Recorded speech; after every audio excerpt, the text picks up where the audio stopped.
This is the third lesson about speech and dialogue. Today we're going to look at how we punctuate speech when it comes either side of the synonym for said. Here's an example. We have a knight and he's saying, "Hold on tight, I'll save you. I will protect you from protect the castle from the dragon." So let's start with some of the words that he's saying. Because I'm starting with some of the words that he's saying, I'm going to open with inverted commas. Hold on tight. I'll save you. And I'm going to close that. There's two sentences that he said there. So I'm okay to put my end of sentence punctuation in there. Hold on tight. I'll save you. Called the knight. And now it's going to say something else. And because it's a new sentence, I'm going to put a full stop and start my dialogue here. Actually, just going to tidy that up a little bit before I carry on typing there. Hold on tight, I'll save you, called the knight. I will protect the castle from the dragon. And I'm going to close my inverted commas. So as you can see, in this one here, I've got two full sentences inside my inverted commas first time, and I've got another sentence inside my inverted commas the second time. You can see that I've opened my inverted commas and put them around the first bit of speech that the knight said, and then I've used a synonym for said, and I've said who's done the talking. And that's the end of that sentence. He's going to carry on and say something else in another full sentence. And so you can see I've got my sentence punctuation in there, and I don't need a full stop outside the inverted commas. Let's look at another example. This time we'll continue the sentence. So it won't be two new sentences. We'll continue the sentence. I'll show you. Take out your books. Now I'm just going to say who said that. So I want a comma, close my inverted commas, said Mr. Green. And now I'm going to carry on. So I'm going to put a comma, inverted commas, and this time because I have a comma here, I'm not going to put a capital letter. It's not a new sentence. I'm continuing this sentence here. Take out your books and write the date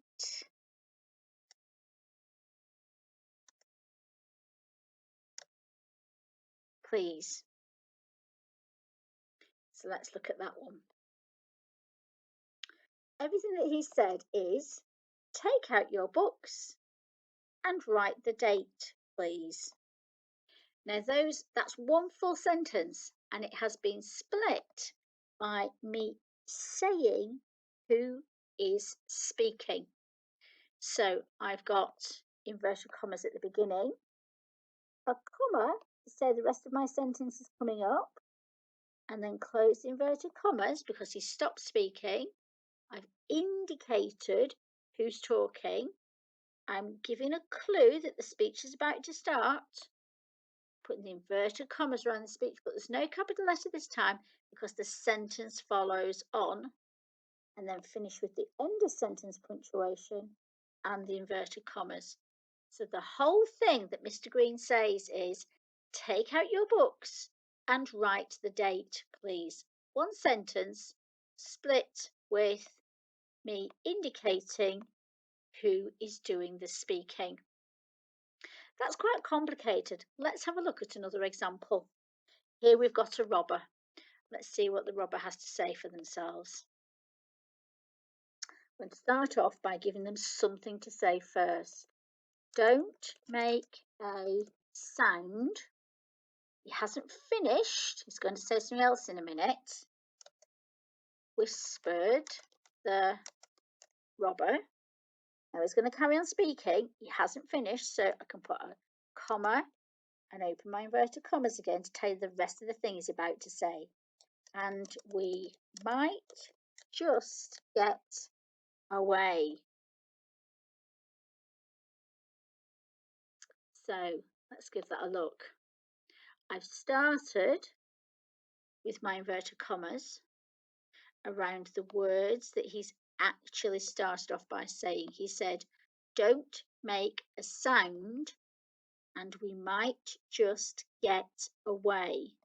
So you can see I've put inverted commas around the words that he's actually said.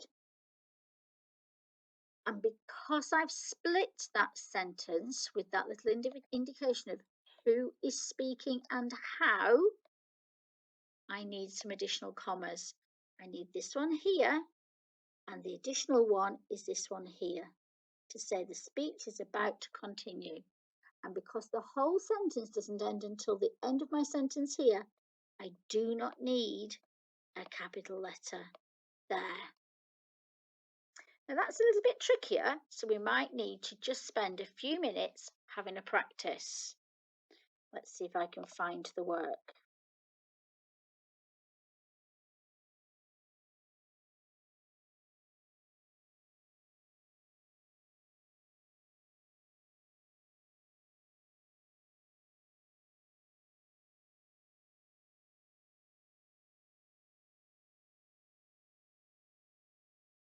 Here it is. Adding inverted commas to a sentence where the speech is split. Let's have a go. We'll do the same as we did last time. I'll give you a chance to have a go on your own by pausing the video. So I'll read the words. You see if you can find the correct punctuation. Do you want any sweets? My dad asked.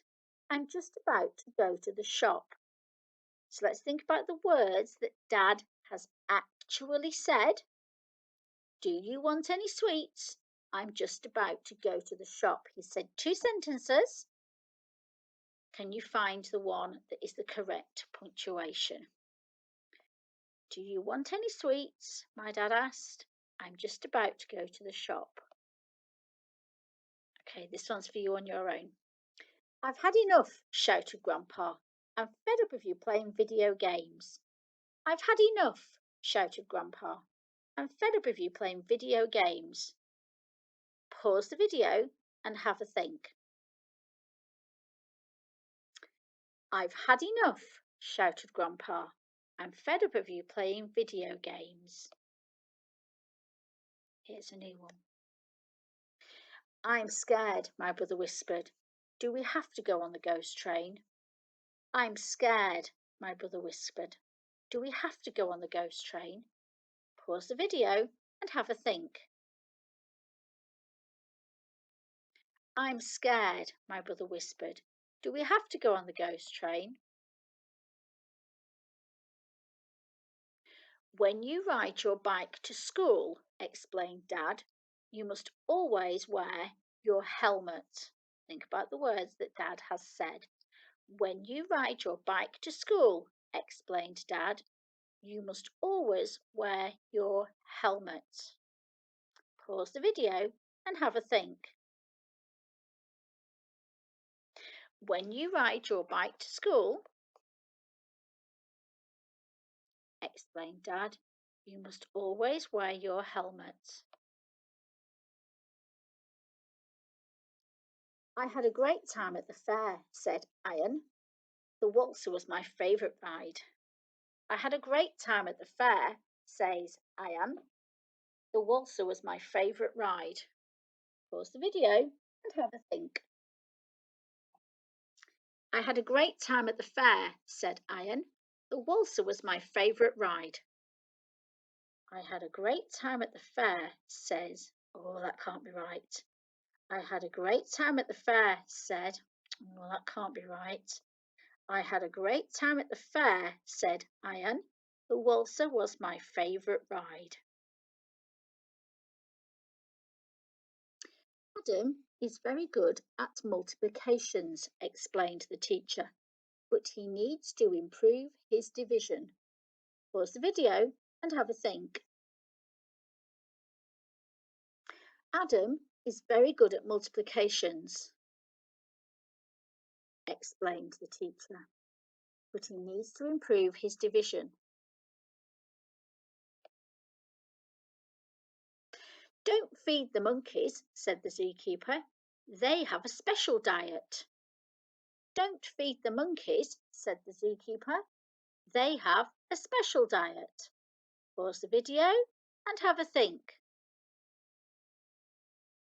Don't feed the monkeys, said the zookeeper. They have a special diet. If you finish your vegetables, offered Mum, you can have some ice cream. If you finish your vegetables, offered Mum, you can have some ice cream. Pause the video and have a think. If you finish your vegetables, offered Mum, you can have your ice cream. That can't be right. If you finish your vegetables, offered Mum, you can have some ice cream.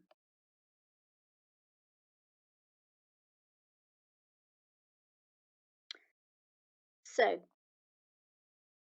I've got one more job for you to do, children. I want you to think about the knight, or Mr. Green, or the robber, or all three, and have a go at writing some speech for each of those characters. When you've had a go, email it to me. We'll come back to dialogue tomorrow.